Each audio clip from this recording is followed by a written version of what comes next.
Imperva was founded about 14 years ago with one mission in life, and that's to protect what matters most. And what matters most in a digital world is data. That's what has value to enterprises. That's what is actually of value to the cyber criminals that are out there. And when we take a look at what Imperva does is we help protect against the ways that cyber criminals make money with data. One way that they make money is they DDoS the apps that sit in front of that data using extortion attacks, as we just talked about. Right.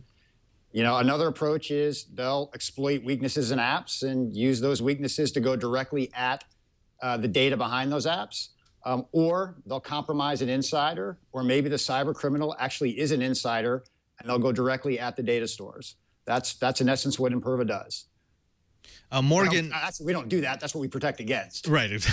I was about to say, wait a minute. You don't. That's not what you do. That's what you stop from being done. But let's talk a little bit about that, because this idea of insider threat, it is such a nebulous term and it's such a charged term, because at its basis it means there's someone who you trust who you shouldn't be trusting, and that is a nightmare scenario for any administrator, not just for an IT person. But Imperva specifically has been looking at whether or not the security tools that we use right now can be used to also detect threats from within a network. Most of those suites are used to detect threats from without. When I'm being attacked, when someone is DDoSing me, how do I mitigate it? When someone is trying to breach my authentication protocols, what processes are they using? Where are they coming from? Those are the sorts of metrics that my security tools will keep. What did Imperva find about using those tools against threats from within? It's a great question. So ultimately, and you're right, insider can be a nebulous term.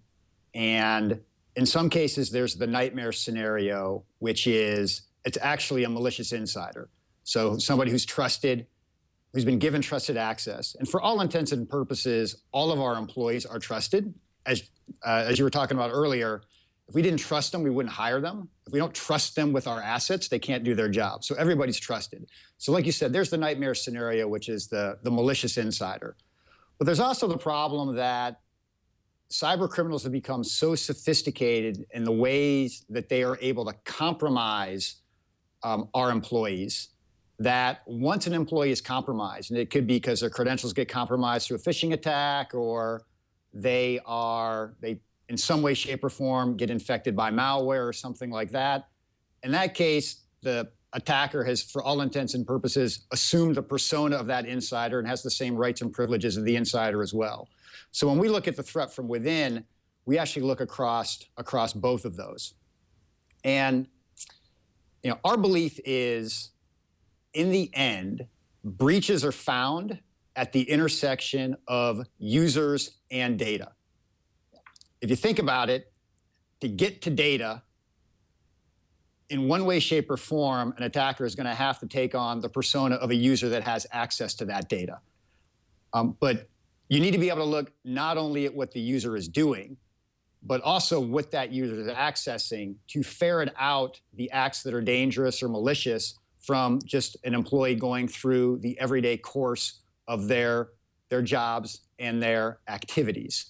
So when we look at it from that perspective, first and foremost, to protect against that, you need to know where the data is and who has access to it.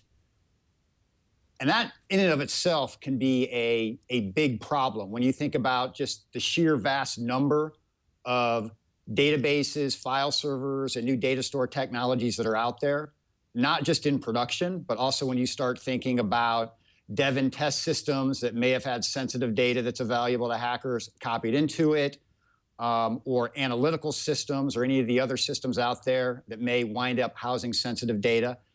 Just having certainty around where it is and how much of it is sensitive is in and of itself a very significant problem.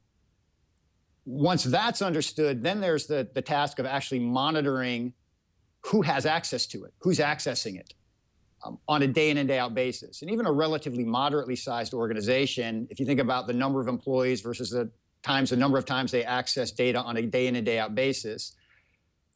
Even once you have that visibility, the amount of data that gets collected just on who's accessing what is monumental. So the real challenge then is to sift through that to identify the incidents within that where in some way, shape, or form trust is being violated or trust is being abused. And then of course there's the last thing, which is once those things are identified, there's the